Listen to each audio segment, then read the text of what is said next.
Hello guys, welcome to Amrish Vishwakarma classes. और आज हम लोग सेल चैप्टर में आगे पढ़ेंगे। तो आज का जो पहला टॉपिक है वो है according to complexity of organisation.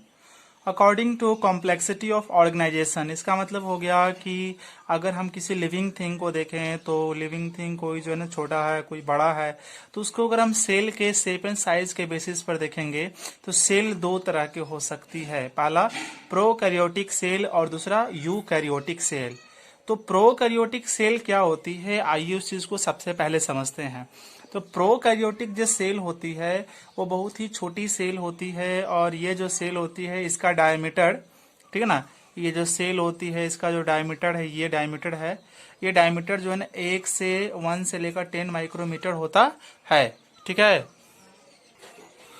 तो प्रोकैरियोटिक सेल में जैसा कि हम लोग देखिए अभी कि ये बहुत ही छोटी सेल होती है, जिसका डायमीटर जो होता है वो 1 से 10 माइक्रोमीटर होता है, यानी कि ये इसकी डायमीटर है, ये डायमीटर 1 से 10 माइक्रोमीटर होता है। और 1 माइक्रोमीटर का मतलब हुआ 1 माइक्रोमीटर, इसको म्यू एम पढ़ते हैं, म्यू एम पढ़ेंगे, यानी कि माइक्रोमीटर है 10⁻⁻⁶ मीटर के बराबर होता है। बहुत ही छोटा होता है प्रोकैरियोटिक सेल। एक चीज और ध्यान दीजिए कि प्रोकैरियोटिक सेल के पास जो न्यूक्लियस जो होते हैं वो ट्रू न्यूक्लियस नहीं होते, मतलब प्रोकैरियोटिक सेल में न्यूक्लियस अच्छे तरह से डेवलप नहीं होते हैं, ठीक है ना। प्रोकैरियोटिक सेल में न्यूक्लियस अच्छे तरह से डेवलप नहीं होते। अब न्यूक्लियस क्या है, तो न्यूक्लियस सेल का ब्रेन होता है, और न्यूक्लियस ही सेल के अंदर होने वाले सारे फंक्शन को कंट्रोल करता है, बिकॉज वो सेल का क्या होता है, ब्रेन होता है। तो कुछ ऐसे कह सकते हैं कि प्रोकैरियोटिक सेल में जो है उसका जो ब्रेन होता है यानी कि न्यूक्लियस होता है वो सही से डेवलप नहीं होता है, ठीक है ना, वो सही से ऑर्गेनाइज नहीं होता है, ठीक है। उसको बोलते हैं प्रोकैरियोटिक सेल, ठीक है। तो ये जैसे बैक्टीरिया में प्रोकैरियोटिक सेल पाया जाता है, फिर साइनोबैक्टीरिया में प्रोकैरियोटिक सेल पाया जाता है, और प्रोकैरियोटिक सेल साइनोबैक्टीरिया में पाया जाएगा। साइनोबैक्टीरिया का ही दूसरा नाम होता है ब्लू ग्रीन एल्गा, ठीक है।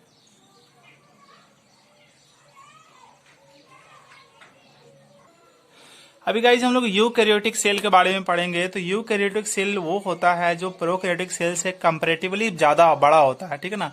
यूकैरियोटिक सेल प्रोकैरियोटिक सेल से कंपैरेटिवली थोड़ा सा बड़ी होती है।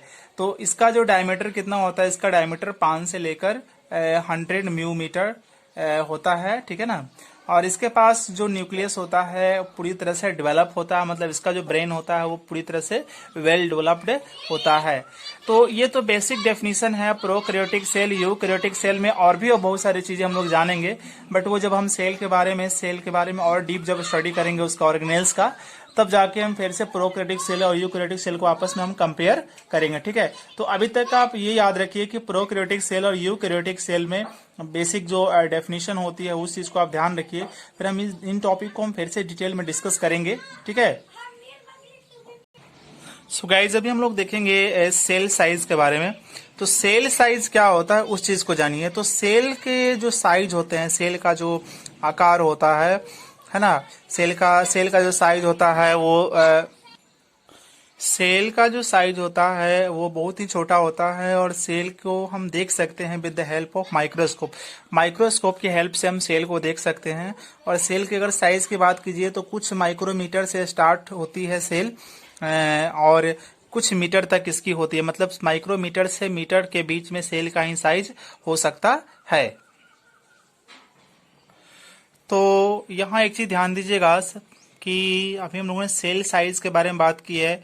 तो सबसे छोटा जो सेल होता है वो माइकोप्लाज्मा होता है, सबसे छोटा सेल माइकोप्लाज्मा, और वो उसका साइज कितना होता है 0.1 माइक्रोन इन डायमीटर। उनका डायमीटर कितना होता है 0.1 माइक्रोन, ठीक है, 0.1 माइक्रोन यानी कि माइक्रोमीटर। इसके बाद जो है लॉन्गेस्ट सेल जो होता है वो नर्व सेल होता है, नर्व सेल सबसे लॉन्गेस्ट सेल होता है, और ये इसकी हाइट जो है ना, इसकी जो लेंथ होती है कुछ मीटर होती है ना, समथिंग मीटर इसकी जो लेंथ होती है। ये सबसे लॉन्गेस्ट सेल हो गई। सबसे लार्जेस्ट सेल होती है वो ऑस्ट्रिच एग होती है, मतलब ऑस्ट्रिच का अंडा सबसे लार्जेस्ट सेल होती है, जिसका डायमीटर आप देखें, जिसका डायमीटर लेंथ ब्रेथ को अगर हम कंपेयर करेंगे तो 170 इंटू 135 mm है ना, 170 इंटू 135 mm, ठीक है, इतना उसका जो है ना diameter sorry length and breadth होता है। अब इसको हम लोग देखते हैं सेल शेप के बारे में। सेल शेप, सेल भी अलग अलग शेप का हो सकता है, ठीक है ना।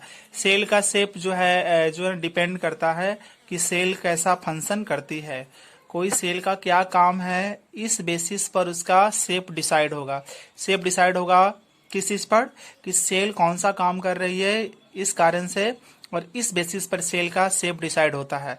तो पहले हम लोग देखते हैं सेल का डिफरेंट डिफरेंट शेप देखते हैं, फिर हम शेप की आगे चर्चा करेंगे। जैसे ये अमीबा का शेप है, ये आरबीसी का शेप है, रेड ब्लड सेल है, ये ब्लड में पाया जाता है, एक पार्टिकल है, रेड ब्लड सेल इसको बोलते हैं, है ना। ये इस शेप का होता है, इस शेप को बोलते हैं बाइकनकेव, ठीक है। फिर आगे आते हैं हम लोग, ये जो शेप हम लोग देख रहे हैं इसको डब्ल्यूबीसी बोलते हैं, व्हाइट ब्लड सेल। ये इरेगुलर शेप है, ये डब्ल्यूबीसी और अमीबा जो है को अपना शेप चेंज करते रहता है, कभी भी कोई भी शेप ले सकता है। फिर आप देखो कि ये जो आपका शेप है इसको नर्व सेल बोलते हैं, ये पूरे बॉडी में फैली हुई है नर्व सेल, ठीक है ना। जैसे कोई आप किसी आपके पैरों में अगर कोई कांटा गड़ जाता है तो ब्रेन को पता चल जाता है, तो वो क्या हुआ, पैरों में जब कांटा गड़ा तो ये मैसेज जो है, मैसेज को इम्पल्स बोलेंगे, ये इम्पल्स ब्रेन को पता चला और ब्रेन ने हाथ को ऑर्डर दिया और हाथ झट से जो है ना, जहाँ जिस भाग में कांटा लगा वहां जाता है और कांटे को निकालता है।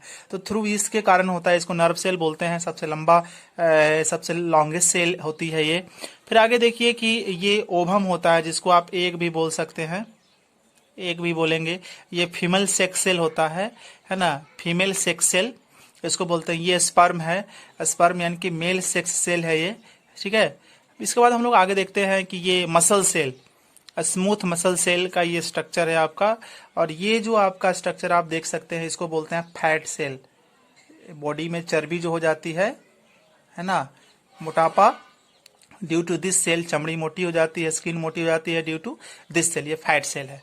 अब आगे हम लोग बात करेंगे कि ये जो आप देख रहे हैं डिफरेंट डिफरेंट सेल देख रहे हैं, सेल का आप शेप देखिए तो सब अलग अलग टाइप के हैं, ठीक है ना। तो मैंने जैसा कि पहले ही आपको बताया था कि जो सेल का जो शेप होता है वो किस चीज से जुड़ा हुआ है, वो जुड़ा हुआ है कि सेल कौन सा फंक्शन करती है, सेल कौन सा काम करती है, उससे जुड़ा हुआ है सेल का शेप। जैसे अगर हम इसकी बात करें, इसकी आरबीसी की बात करें, तो आरबीसी की बात करेंगे तो आरबीसी पर ध्यान दीजिएगा कि आरबीसी का शेप ऐसा क्यों है। तो आरबीसी का शेप जो है उसको बाइकनकेव बोलेंगे। ऐसा इसलिए है ताकि ज्यादा से ज्यादा एरिया, सरफेस एरिया हो और ज्यादा से ज्यादा गैस को ये वाला शेप अब्जॉर्ब कर सके, अपने अंदर ज्यादा ज्यादा गैस को डिफ्यूज कर सके, मिला ले, ठीक है ना, डिफ्यूजन कर सके। तो आरबीसी का ऐसा शेप होने के पीछे रीजन क्या है, ज्यादा से ज्यादा गैस को डिफ्यूज करना, मतलब एब्जॉर्ब कर लेना, सोख लेना, ठीक है। अब जो देखिए यहाँ पर ध्यान दीजिए, डब्ल्यूबीसी, सो गाइज डब्ल्यूबीसी का जो ऐसा शेप जो है, इस तरह का जो इरेगुलर शेप है, ये अपना शेप भी चेंज कर सकता है। इसके पीछे क्या कारण है, आइए उस कारण को हम लोग जानते हैं कि डब्ल्यूबीसी के पीछे जो है ऐसा क्या रीजन है कि वो अपने शेप चेंज करता है, क्यों करता है। तो इस चीज को हम लोग समझते हैं। तो आइए इस चीज को समझते हैं। जैसे डब्ल्यूबीसी है, तो डब्ल्यूबीसी का जो शेप होता है वो इरेगुलर होता है, मतलब कोई भी शेप वो ले सकता है, ठीक है, कोई भी शेप ले सकता है, अपना शेप चेंज कर सकता है। ऐसा वो इसलिए करता है ताकि जो ब्लड कैपिलरी होता है ना, खून को ब्लड को कैरी करने वाली जो नली होती है ना, ब्लड को कैरी करने वाली 3 नली होती है।